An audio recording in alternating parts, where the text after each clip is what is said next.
Welcome back to Narrations. Tonight's story is magical, funny, sentimental, and full of heart, a journey about love, responsibility, and discovering that sometimes the greatest gift we can give is ourselves. This is the Santa Claus 2, where Santa must fight to keep Christmas alive, protect the North Pole, and open his heart to something he never expected: love. 8 years have passed since Scott Calvin first became Santa. Since that silent, snowy night when magic changed the course of his life, the North Pole has grown brighter, busier, happier than ever. Christmas is thriving under Santa's guidance. Children around the world believe more strongly than they have in generations, toy production runs smoothly, and laughter swirls through every glittering workshop like sweet peppermint air.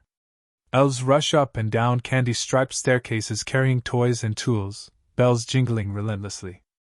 Snow falls in a soft white haze over the glowing village, and excitement electrifies every corner. It is nearly Christmas, the most wonderful time of the year. Scott, now fully Santa, is beloved beyond measure. His cheeks are rosy, his beard pure white, and his heart wiser and warmer than ever. He greets elves personally, remembers every name and every accomplishment, cracking jokes with playful delight, laughing loud enough to shake snow from rooftops. He is the Santa children dream about. But beneath the warmth and happiness, something quietly worries the elves. Charlie, Scott's son, now a teenager, has become distant, struggling to define himself outside the glow of Christmas magic. He feels the pressure of being Santa's kid in a world that doesn't believe. He fights, he rebels, he hides his feelings behind frustration. And back home, Laura and Neil receive regular calls from the school reporting Charlie's behavior: graffiti on school walls, skipping classes, acting out. Still, Scott believes everything will be okay, until Bernard, now older and chief elf once more, rushes into Santa's office with urgent news. A magical law exists, written deep in the ancient Santa rulebook, called the Mrs. Claus. If Santa does not marry by Christmas Eve, the magic will fade. The coat will reject him. He will stop being Santa forever. Scott stares in shock, heart hammering. Christmas depends on him not just as Santa, but as a husband. But Scott has spent years focusing on being the perfect Santa and the best father he can, never imagining marriage was required. He has no idea how to date anymore. He barely remembers what romance feels like. Complicating everything, Bernard warns that Scott has already begun desantifying, losing magical strength, losing weight rapidly, returning slowly to his human form. His beard thins, his belly shrinks, his voice loses jingle. Time is running dangerously short. The North Pole can't function without Santa, even briefly, so the elves create a temporary solution, a toy replica Santa, brought to life magically to run operations while Scott returns to the real world to search for a wife. The experiment is risky, but necessary. A giant machine hums loudly, wires sparking, gears turning, lights flashing, until the plastic Santa stands upright, identical in appearance but stiff and expressionless, with a smile that feels too wide, too sharp, too unsettling. The elves cheer, convinced they have solved the crisis. Scott boards the sleigh reluctantly, preparing to return home. Bernard watches him with concern. The North Pole feels colder for a moment. Meanwhile, back in the real world, Laura and Neil struggle to manage Charlie's behavior as he spirals under the weight of feeling invisible and misunderstood. He misses his father desperately, but he refuses to admit the pain. When Scott arrives, Charlie's tough exterior cracks slightly, but only slightly. Their relationship is frayed, and neither knows how to mend it. Scott tries to hide his weakening Santa form while pretending everything is fine, calling it holiday stress. But Laura and Neil sense something unusual, and Charlie sees the truth in his father's tired eyes. Scott attends Charlie's school to check on him, where he meets Principal Carol Newman, strict, guarded, and exhausted by the stress of running a school where students constantly challenge authority. She is intelligent, sharp, and serious, nothing like the bubbly Christmas spirit Scott embodies. Their first interaction goes terribly. Carol scolds Scott for laughing off Charlie's behavior, insisting that discipline and structure are needed, not magic or excuses. Scott leaves frustrated, but something about Carol lingers in his mind, not attraction, not yet, but curiosity. Back in the North Pole, the toy Santa begins to malfunction.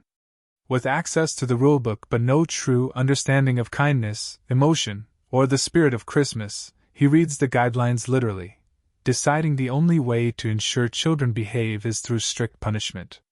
He increases factory production aggressively, orders unlimited toy soldiers for discipline, and transforms the cheerful workshop into a dictatorship. Elves begin trembling with fear instead of joy. The magic of the North Pole dims. But Scott knows none of this yet. He spends time at Charlie's school, volunteering to help, attempting once more to connect. Slowly, he begins to see the human world again, the sadness in children's faces, the exhaustion in teachers, the longing for belief that hides beneath cynicism. He sees Carol struggling, working late nights without appreciation, carrying the weight of responsibility alone. He realizes she has forgotten the magic of Christmas just as much as Charlie has lost hope. So Scott takes a risk, and does something bold. He decorates the school gym overnight into a stunning winter wonderland, lights cascading down like frozen waterfalls, trees shining with white frost, paper snowflakes carpeting the floor, music swelling softly through speakers. Carol walks in and freezes, overcome with astonishment, eyes filling with tears she can't explain. Scott gently asks her about her childhood, about why she stopped believing, and she confesses quietly that the magic faded when the world became too heavy. Scott listens, truly listens, and something shifts between them, warm and soft. She laughs for the first time in years, a real laugh, full and bright, and Scott's heart leaps. Meanwhile, Charlie confesses that the real reason he acts out is because he misses his father desperately, and feels trapped between two worlds. Scott holds him tightly, telling him he is proud, always proud, and promises he will stay for as long as he is needed. Their bond begins to heal. But time is running out. At the North Pole, Toy Santa declares martial law and prepares to cancel Christmas entirely, planning to deliver coal to every child in the world because none meet his impossible standards. The elves panic, whispering Santa's name like a prayer, hoping he returns in time. And back in the real world, Scott's magic nearly fades completely, his suit loosening, his beard barely visible, his sleigh powerless. But Carol, touched deeply by Scott's kindness, begins to see something extraordinary in him. Emotion stirs. Possibility rises. And Scott realizes something terrifying and beautiful. He is falling in love. Scott stands outside the school under gently falling snow, feeling the weight of time pressing heavily against his chest. Every second he spends away from the North Pole drains more magic from him, his beard fading to gray, his suit hanging loose, his breath visible in sharp bursts. He knows he must tell Carol the truth, but fear claws at him. What if she thinks he's delusional? What if she leaves? What if he loses everything, Christmas and love, at once?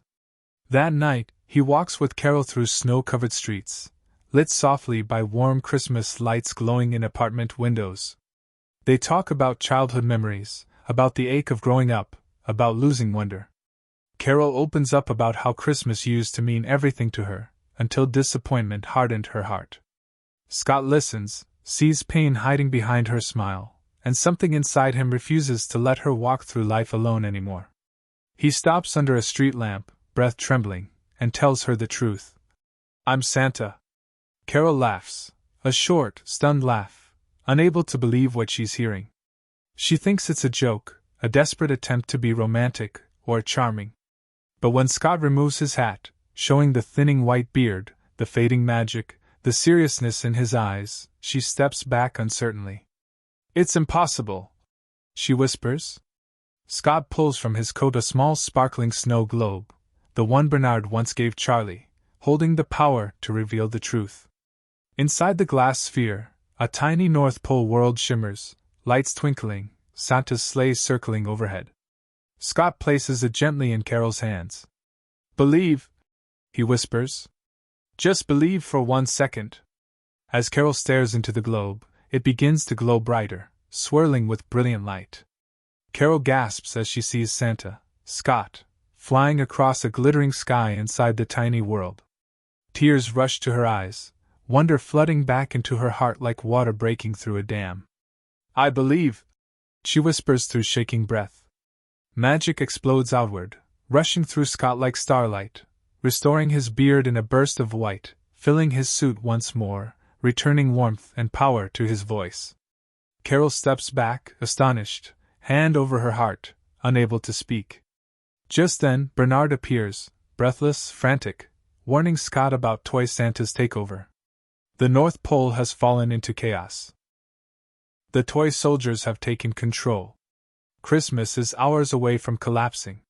Scott holds out his hand to Carol, asking silently if she is willing to step into a world she never imagined could be real. She nods, tears shining in her eyes, and together they take Charlie's hands.